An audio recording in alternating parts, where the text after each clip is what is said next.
hear me? Yep, I can hear you. All right. Good afternoon, everybody. Thank you for joining us. Welcome. Thanks for taking the time this afternoon to join this important conversation.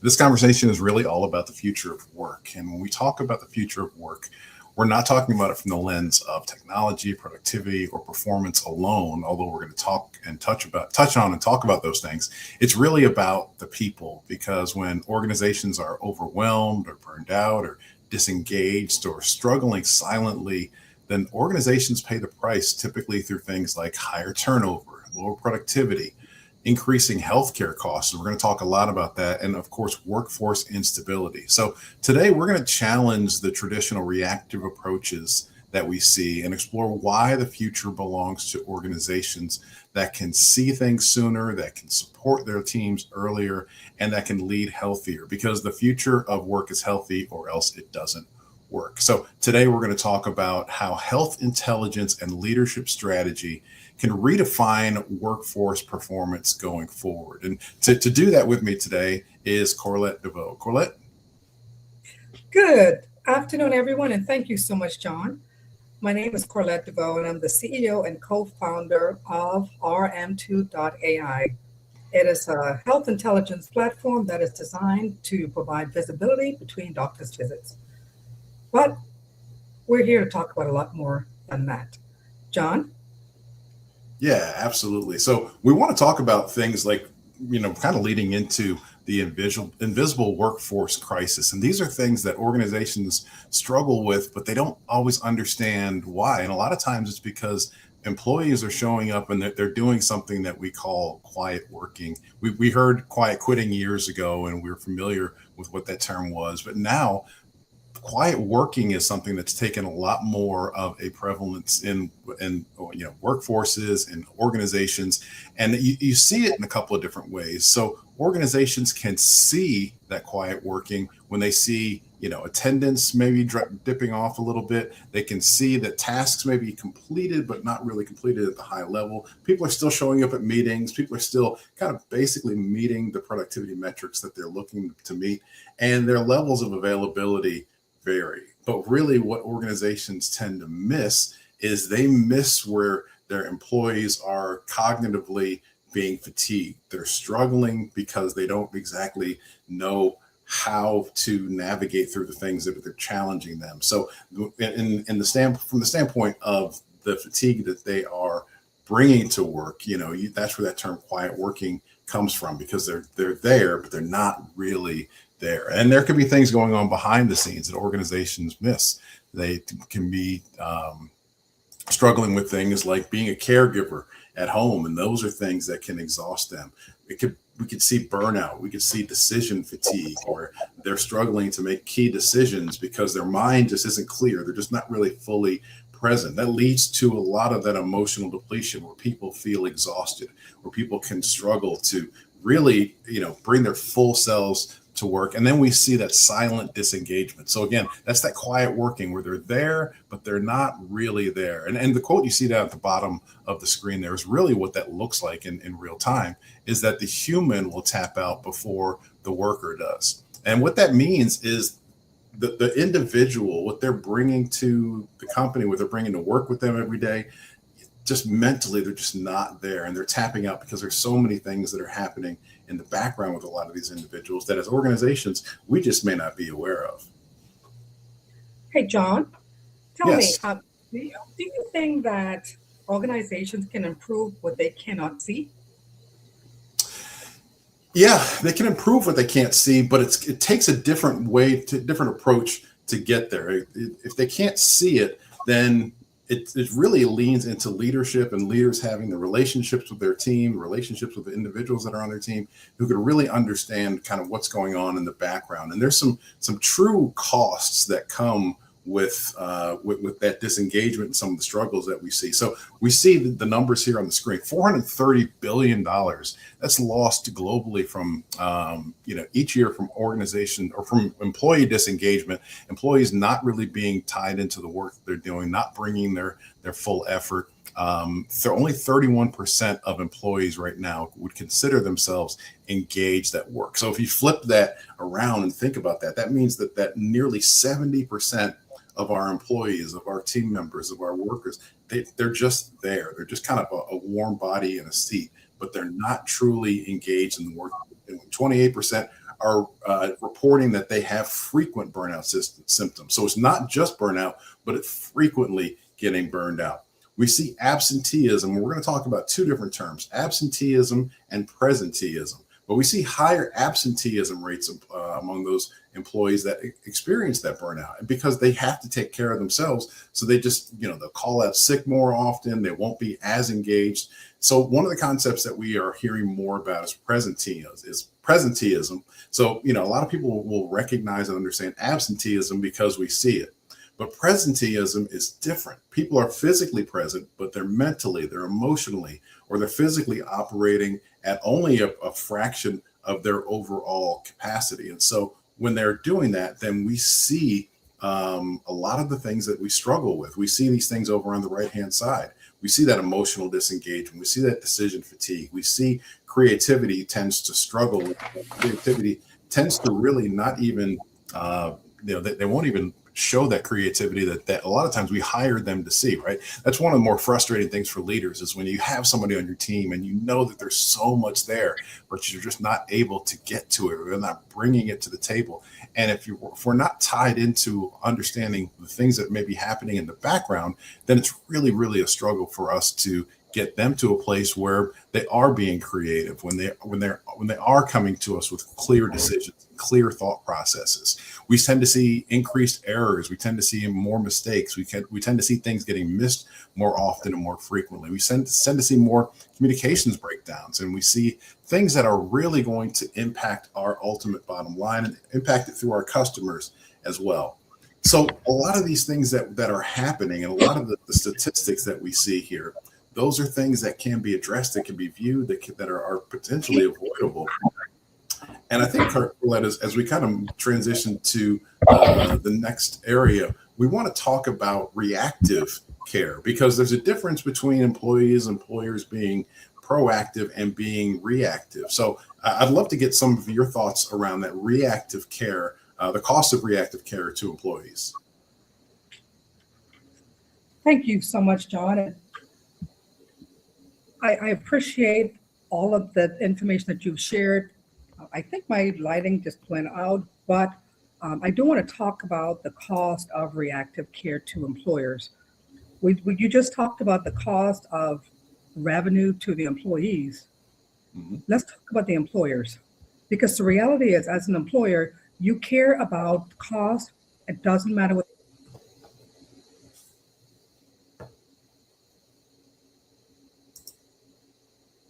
We lost Carlette there for a minute, but I know one of the things that you wanted to really emphasize was the cost of that reactive care to those employers.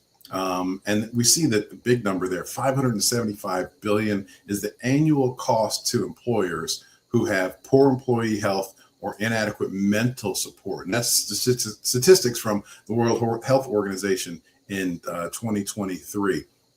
And reactive care is one of the things that we can we see really pretty frequently where our companies are reacting and are being less proactive about the care that they're providing and being more reactive with the care that they're providing. So the costs here are staggering. And not only do we see the costs, but we see the impact of productivity loss due to that presenteeism that I was referencing earlier, where people are in the seats, but they're just in the seats. They're not actually bringing their best selves, their whole selves, and everything that they can bring to the organization. So when we look at reactive care and we are looking at, some of the things that it costs us and some of the things that it will impact, one of the things that we'll talk about is burnout. And after the cost of the reactive care that we're looking at, right? Burnout is one of the things that a lot of employees struggle with. A lot of our team members struggle with burnout because they may not have the outlet to really understand how they can seek help or how they can tap into the wellness that is really going to help them get to a place where where they're more comfortable, where they're more confident, where they're doing the work that we want them to be focusing on. But we can address that by being more proactive with the things that we do. And when we see the employers that are really dealing with employees who are struggling with reactive care, we see those things over here on the right hand side of that slide. So we see things like much higher turnover.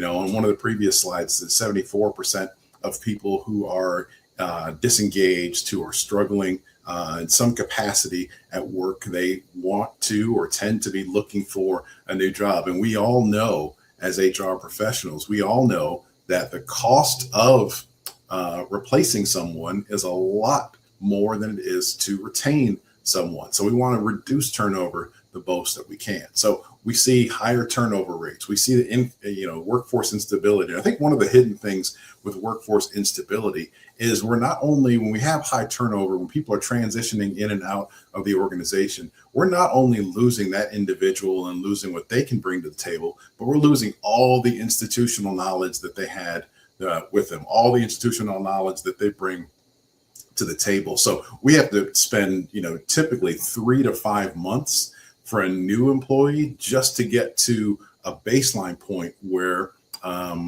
the old employee was. And in many cases, there's so many things that they don't know. And we're losing those relationships. We're losing all of their insights that they were bringing to the table. We're losing so much when we have to replace our employees. One of the things we also see is increased healthcare costs, right? So the healthcare cost for our organizations go up when we have these things that we're struggling with.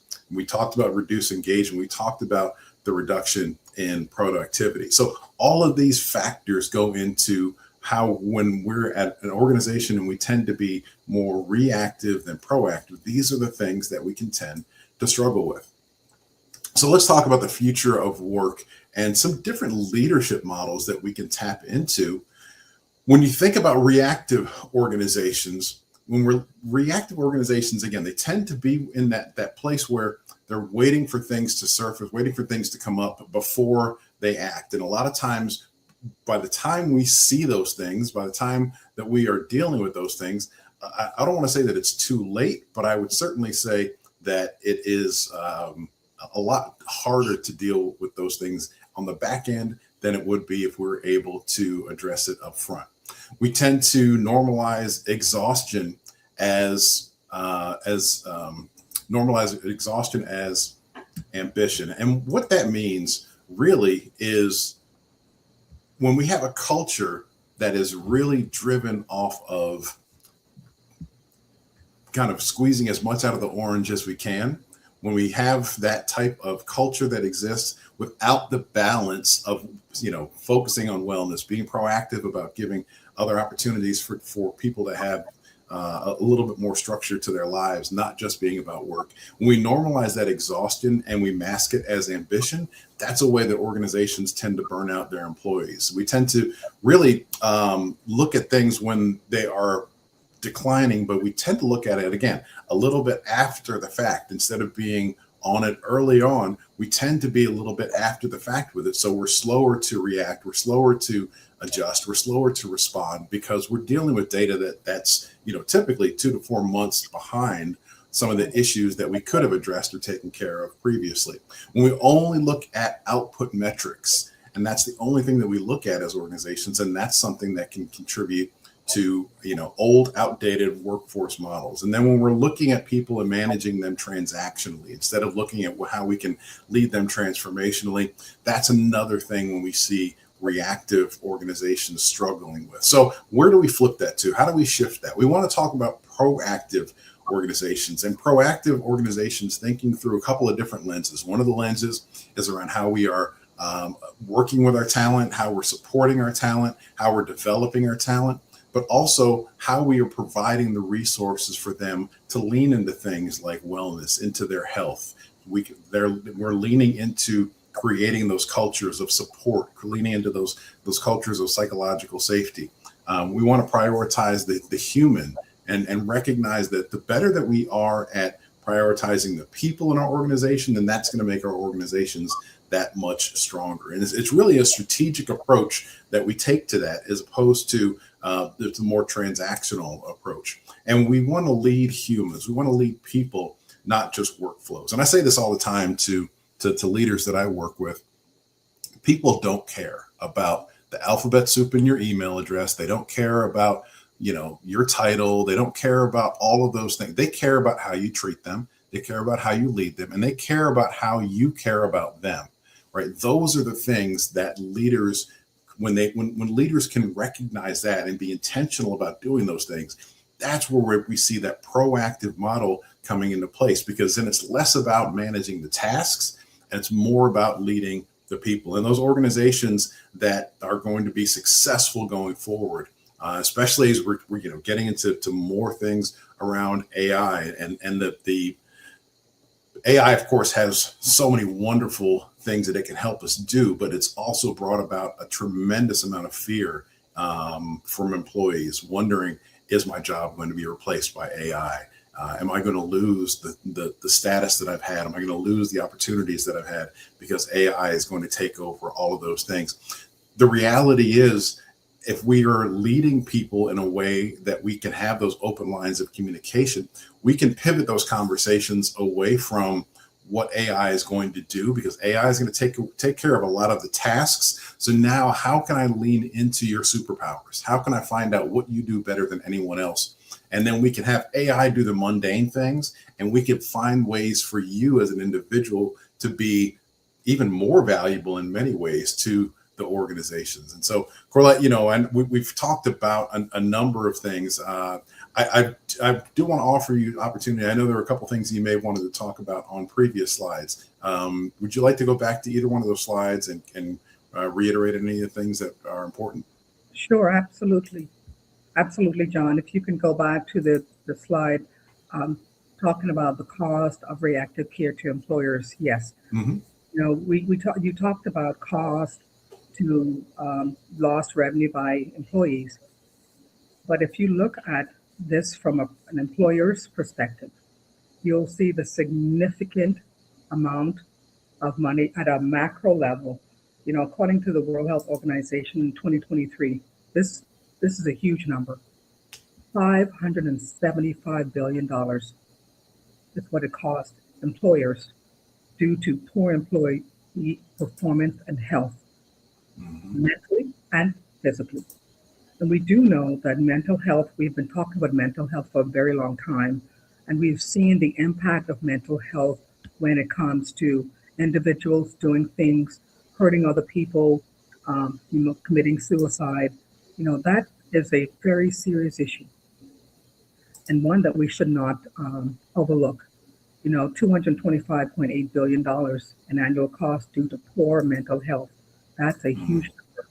So we talk about physical health a lot, but let's not forget mental health. Everything connects, and it impacts the employers more than they realize. And you talked about, we can't fix something we can't see. Right. If we can see it, we can fix it. However, we are here today to bring this to the forefront, that now it's imperative for employees to take a look at this information, to look at this, because we do need to bring this to the forefront, because this number of 575 billion is not an invisible number. But Absolutely. we have an invisible gap where we don't have visibility to our employees' health. We just need to know how we can help our employees. As employers, how can we help our employees? How can we have them feel good about us, about themselves, and take care of their health, so that when they come to work, they are 100% present. You talk about presenteeism. That's a serious number. We have to go to work because we need to get paid, but performance is impacted if we don't feel well. That's 575B, not an M. Right. That's a big number that's being impacted by the employees and the invisible gap that we can't see. If you can go to the next slide, John. Okay. So part of this invisible gap here is because of reactive care. And reactive care really means we wait until that heart attack, we wait until the stroke, we wait until somebody falls and breaks their hip, We wait until the accident. We wait until the ER visit. We wait, and then we respond. That's reactive care, and that's costing us a lot of money. I was raised thinking and being told prevention is better than cure. And in this case, we need to bring prevention and proactive care to the forefront because it is less expensive than reactive care. Because reactive care, this is what reactive care looks like. When your employee is not feeling well and they have to come to work, or if they have a caregiver responsibility and they have to come to work and they are burnt out, they don't feel their greatest. They have to pay for their medication. The impact to employees at the end of the day is high turnover. And high turnover, we already know, costs a lot of money. It is more expensive to hire new employees than to retain employees. Workforce instability. If your employee comes to work and they are not feeling well, their reaction to your customers are going to be impacted. How are they treating your customers? Are they being as focused as they need to be to ensure that they produce the best possible output? Making a minor mistake in the healthcare field is not so pretty. Making a minor mistake when they're doing accounting and now they put 2 zeros instead of 3 zeros, that's a huge mistake. So we want to be sure that we bring this to the forefront that reactive care is costing a significant amount of dollars. We are asking more. When we ask more, that means our employees have to do more, and that increases their risk of burnout. Because remember, your employees, when they go home, they have a family, they have a life after work. So now they have to take care of their children. We have the baby boomers all aging now. They may have to take care of their family members. They may have other responsibilities that they have to take care of. So if they're at work and they have increased responsibility with greater burnout, that's significant. That is going to impact your employees. And when your employees are burnt out, what happens? They get sick. And now that increases your healthcare costs. Also, when they don't feel great, they don't engage as much. And when you don't engage as much, does that also impact their mental status, their mental state? Are they withdrawing because they're overwhelmed? They may now start getting depressed. That impacts their mental state.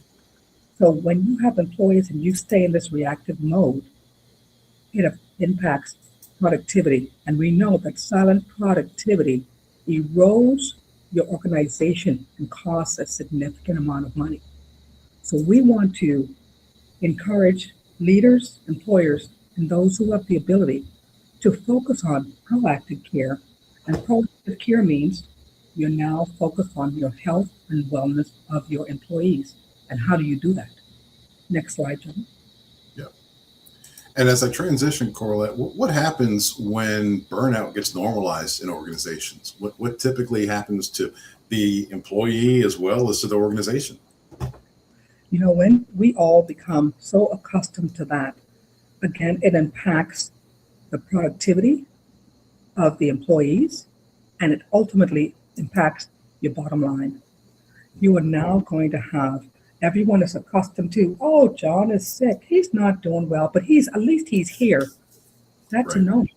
At least John is here. Why are we accepting mediocrity?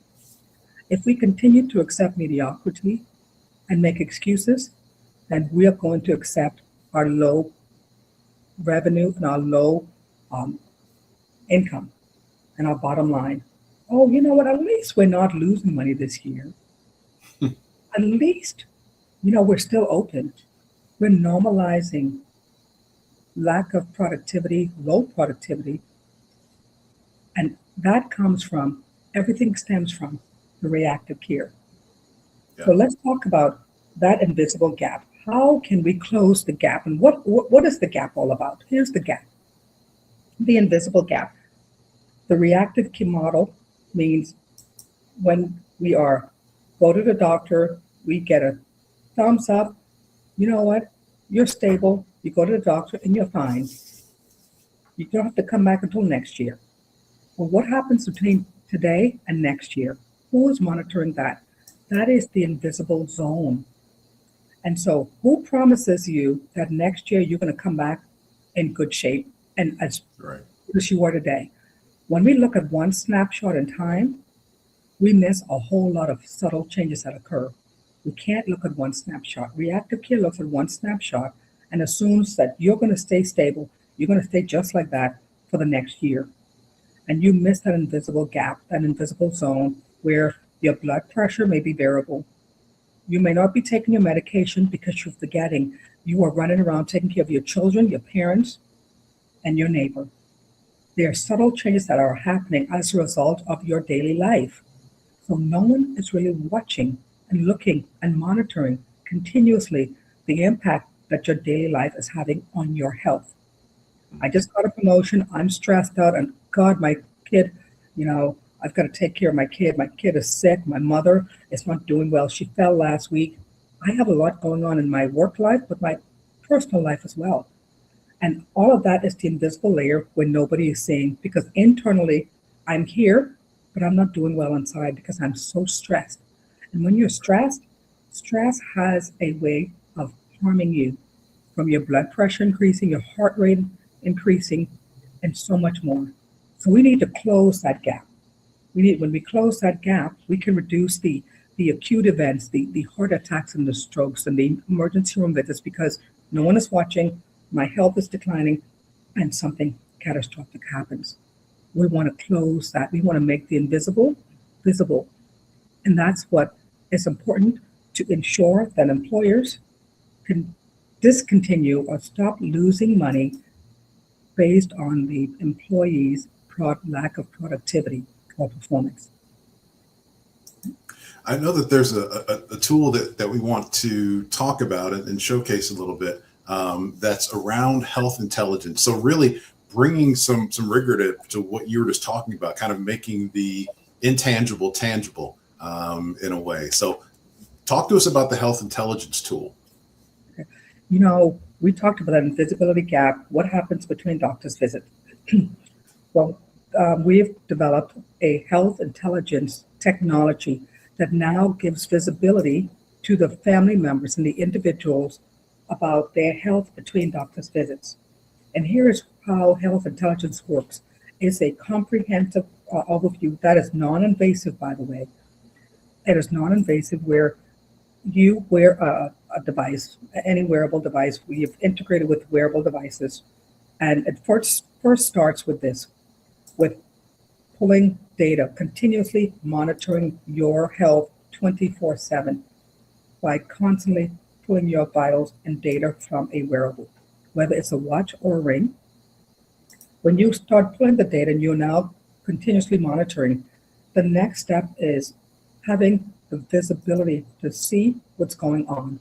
Live vital intelligence is where you have the live visibility to monitor and to see trends that's happening to your health in real time. So you can look into the system and you can identify, oh wow, okay, my blood pressure is stable, but 3 hours ago I did feel a little off. My heart rate was elevated. You can see your vitals in real time. And of course, if you want to share that information with your doctor or your family members, you can. The third layer is, now you have the data being collected, you have visibility to your health and your vitals.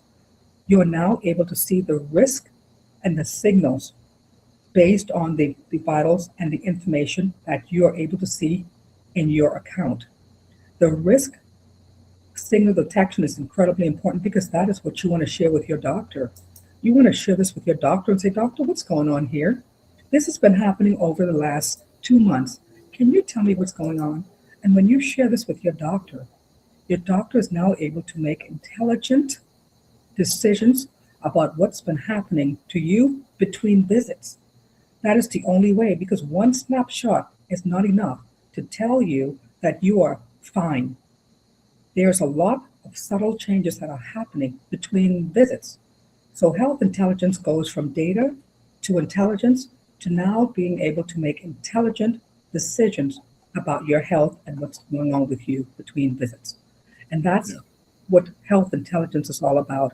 It is the comprehensive look at your health to provide information to your loved ones and your doctors so they can make intelligent decisions about your health and what's happening between doctors' visits.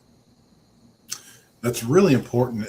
You use the term intelligence, and I think it's also it's a more informed view into everything. And like you said, it's data, but it also since you know what was going on, you know how you were feeling. There's some context that goes to that data as well, and you can communicate that to your doctor, and ultimately kind of bring it back full circle.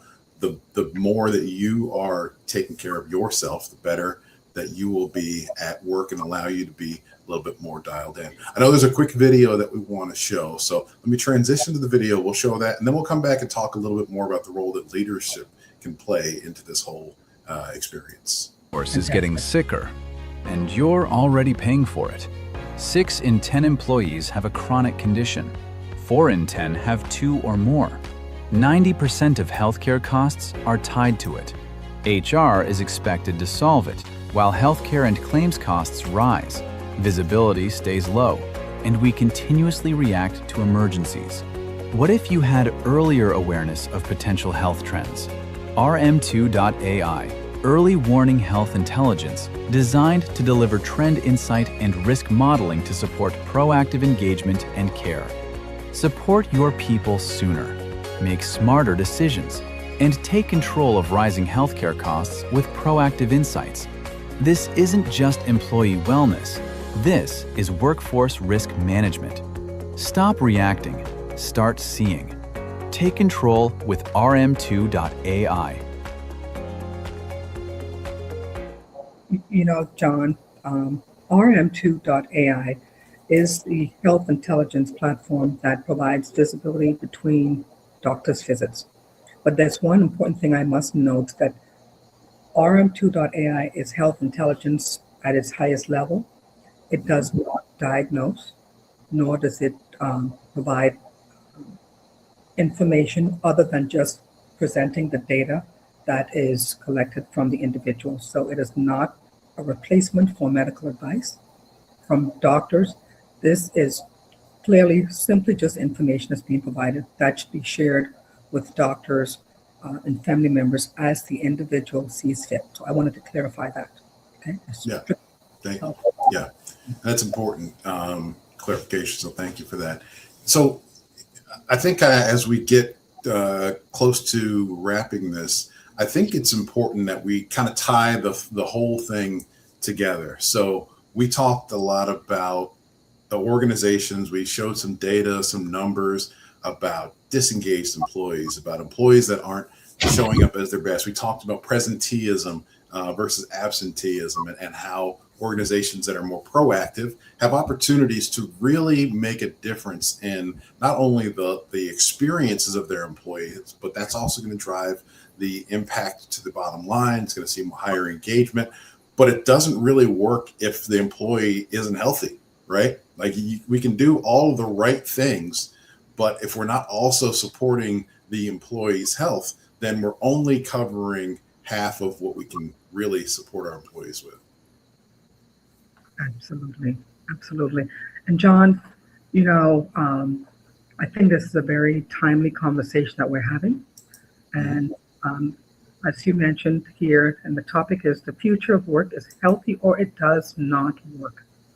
So I want to share this as we close out today for organizations, for employers, for employees to consider this, that the organizations that believe the future are not the ones simply working harder. We don't need to work harder. They are the organizations that are seeing sooner, supporting their people better, and building healthier workforce cultures. The culture is built from top down. Leaders and employers have to take that first step, because health is no longer separate from business performance. Absolutely not. Health drives everything. It drives engagement, productivity, retention, leadership, and ultimately long-term success of every single business out there. The future advantage belongs to organizations that understand that one simple truth, which is healthier people build stronger organizations. Remember, the future of work is healthy, or it really doesn't work. So Yeah. what I'm going to ask, John, is that if anyone wants to learn more or schedule a workshop with us, they can reach out to you, or they can reach out to me on LinkedIn, Corlette DeVoe on LinkedIn, and John Little on LinkedIn. We'd love to take this conversation further and encourage people to reach out to us, because we are open to sharing more information in depth and coming in and sharing information with the employers, as well as to the employees. Yeah, absolutely. And that's a perfect way to wrap up. And thank you, Corlette, for sharing your insights, as well as sharing the RM2.ai tool and platform. Because again, the more that we can create opportunities to learn more, to do things differently, and to support our teams better, those are the things that are going to make the ultimate difference for our organizations. So thank you again. And again, if you'd like to have further questions or like to schedule a workshop, reach out to either one of us on LinkedIn, and we'd be more than happy to have a conversation. With that, thank you, Corlette. Thank you all for attending, and have a great rest of your day. Thank you so much, John. Bye-bye. Bye.